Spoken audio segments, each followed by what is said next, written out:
25শে December সকালবেলা বাড়ির সবাই মিলে একটা ছোট্ট করে পিকনিকের আয়োজন করি আমরা।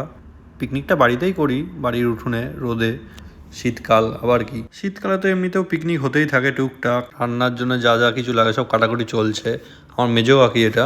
মুরগির মাংস ধুয়ে রাখা আছে, আর মাংস রান্না করতে যে আলুগুলো দেওয়া হবে সেগুলো ভাজছে আমার ছোট ভাই, কাকার ছেলে, ছোট কাকার ছেলে, নাম দীপ।